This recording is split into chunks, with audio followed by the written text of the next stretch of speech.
Alright, so welcome to Photoshop. So we've got a whole bunch of steps here, and the first thing we're going to do is turn this to black and white. So I'm just going to come up here to my black and white adjustment layers. I can slide these sliders if I want to adjust this any little bit, and I might brighten up her face just a little bit. And then I'm going to take a quick brush here. We'll make this bigger. Sorry about that. Make this brush a little bit bigger, and then I want to paint that out with black just because I don't want that effect to happen anywhere but just in her face. So one of the issues I have here in just this image is this ear is really bright. So let's tone that down because that's just going to stand out like way too much. So we're going to tone that down. I'm going to hit Command I to invert that. We're going to adjust the size of our brush. Use white instead of black and just knock that ear down so it doesn't stand out so much. Alright, so that looks a whole lot better. So I'm just going to go Layer, Flatten Image. So you can see we just have one black and white layer, and that's good. I'm going to duplicate this layer with Command J, and we're going to blur it. So I'm going to go to Image, Blur, Gaussian Blur, and I've already tested this out. So we're going to do 1.7 on this. It depends on how big your image is and a couple of different factors, but you just want to slightly blur this image, any black and white. Now we're going to save this. So we're going to go to File, Save As. We'll just Command D to go to Desktop. I'm going to call this Displace Face Text as a PSD file, and we're good to go. And we're going to take this Gaussian blurred image and dump it. We don't want that anymore. Then I'm going to hit, the next thing we're going to do is I want to make a selection of her, because eventually I want to apply the text just to her face, not her hair and her dress, just to her face and skin. This doesn't have to be perfect. So we're going to come up and grab the quick selection tool and just go over her face. We'll get that ear. Come down, get the neck, add that eye. We'll come in here, get that part of the body, and then this part of the body. And it's not perfect, but that looks pretty good. So we're going to save this as a mask. So I'm going to come down here and click a mask, and it's you know, gone funky and crazy, and that's okay. So we're going to hit Command J. And then I'm going to go and actually fill this mask with white. So I'm going to hit Shift Delete, Contents White, so the mask is not white, so now it's a normal image. Basically what I'm trying to do is I want the mask, but I don't want to actually use it on the image. So we're good. We're just going to be using this image. If I turn this off, it doesn't matter because we're not using that at this point. So the next step is to go up here. Now this is a word cloud kind of thing. This is a very fancy one. There's all kinds of sites you can search these on the internet, but basically you type in words and it creates this cool little thing. Now you could make this in Photoshop or a program if you wanted, but I'm not going to waste the time. So I've just made a screen capture of mine, and we are going to select out the white words. So I'm going to come up here and I'm going to move this, take this move tool actually, and I think I'll just move it over to our image, and we can put it anywhere, it doesn't matter.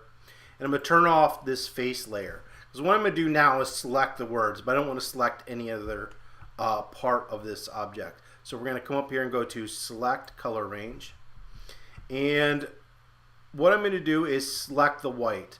So the issue here is that these are kind of grayed out, so when I selected that white right here, it's not really selecting some of these gray letters. So if I hold down Shift and then go over and get some of the different colors of gray, it's doing a better job of selecting all the words. Now as you slide this fuzziness, it will select more or less. We're just going to hit OK because we're good with that. And I'm going to create another mask. So now you can see we've just got those words selected, which is exactly what we want.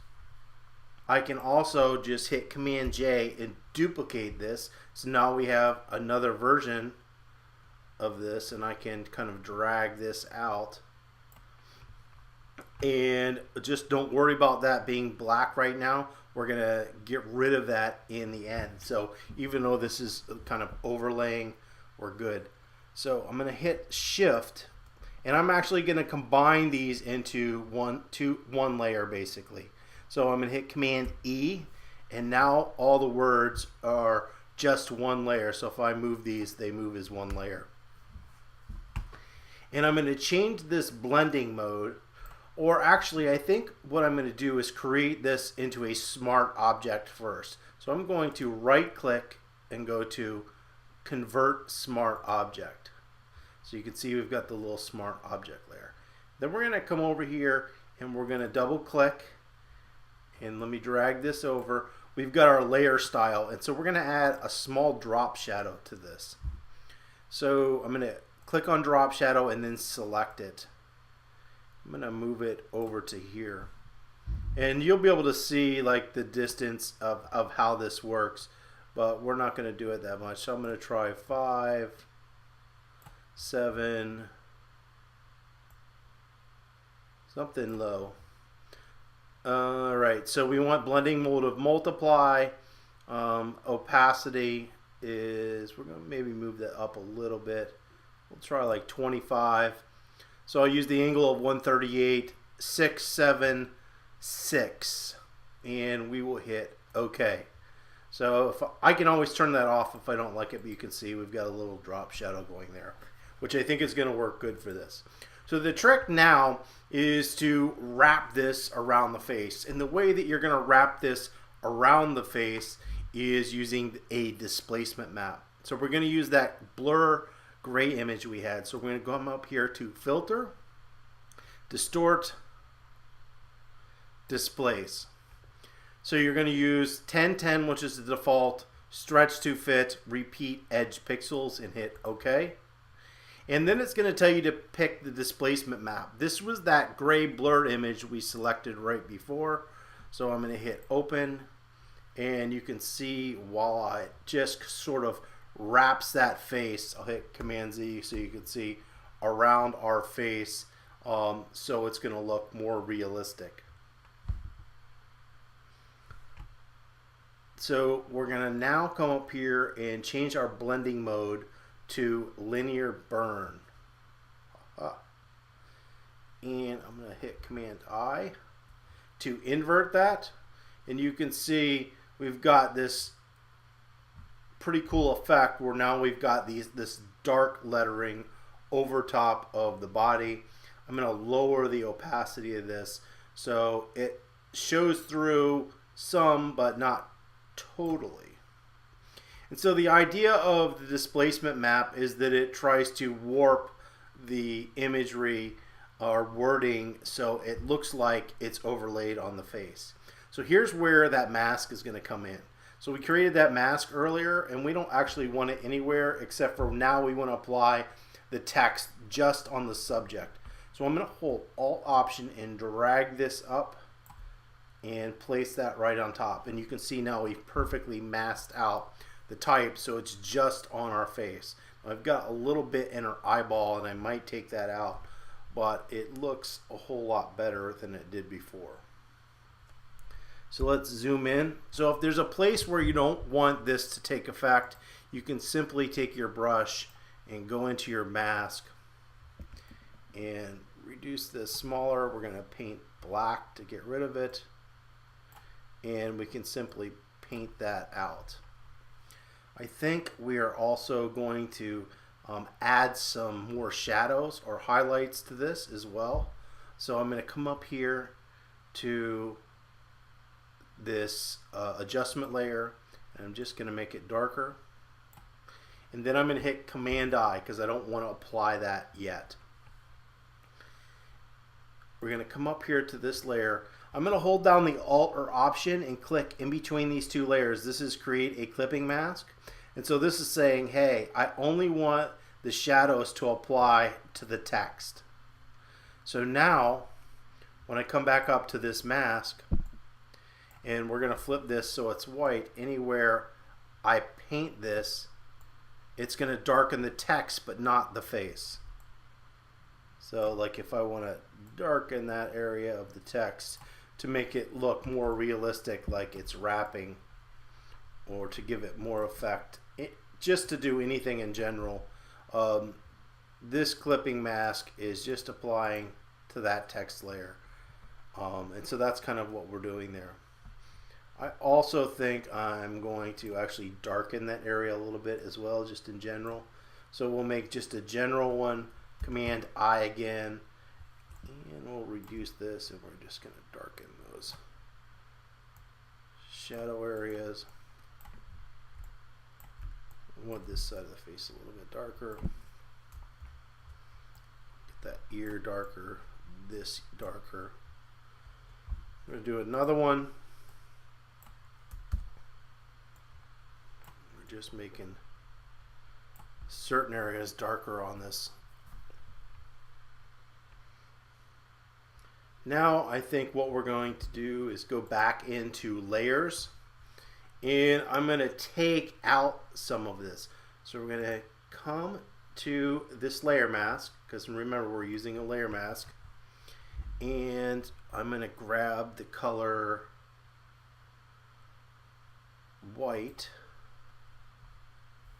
I'm going to lower my flow way down, make this brush bigger.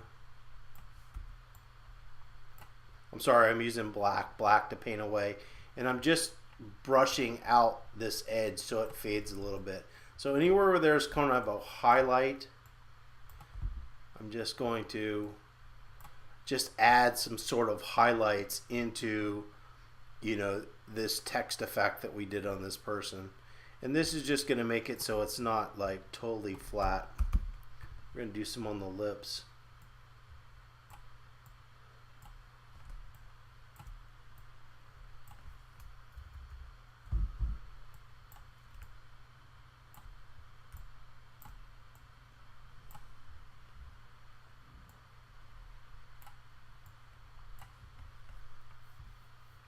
Alright, that looks pretty good.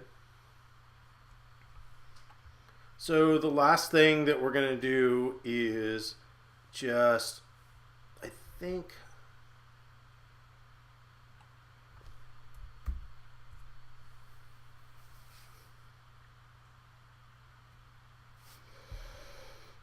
so I've got this here. I'm going to zoom in. So I think I'm going to take out some of this over top of the teeth here. So I'm going to reduce the size of this. I'm going to make this black by hitting D and X. Get this back up, and we're going to paint out some of those words just over the teeth. Hit X. It went a little too far. Sometimes when you use these green stamps, you can't really see what you're doing.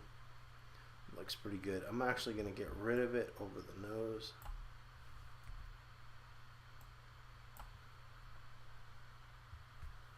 You see what that looks like.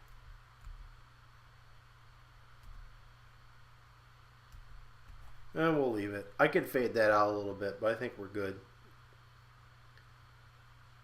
So last thing, I think I'm going to just darken this part of the ear up here. So we're going to make a little curves adjustment layer once again. And then we're going to take color white, invert that.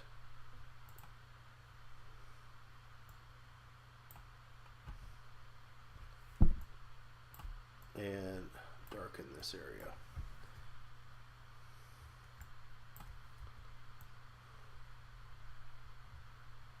I accidentally went out there. We can just easily remove that. So we're going to go ahead and create a stamp visible layer, which is Command Option Shift E. So we have this stamp visible. So now we're going to select this crop tool, and I'm going to slide this over. Content aware. It's going to read this layer and create and fill in over there. Now it picked up this, which is not a big deal, and that does happen just about all the time when you're near or close to something, so that looks a lot better. We're going to come up here to filter and go to camera raw. So what I want to do is actually create a vignette. So we're going to hit FX, and we're darkening that effect, and we're going to hit OK. So you can see before and after. I really wanted to add some shadow over here on that image. I think we're going to lighten this area as well a little bit. So make another adjustment layer, bring that up, Command I, and not on the brush. We'll just lighten that area a little bit. All right, so that looks good. So I think that looks like a pretty good finished image of adding text using a displacement map from a word cloud over top of a face. So hopefully that was helpful. If you have any comments or questions, you can leave those below, and don't forget to subscribe.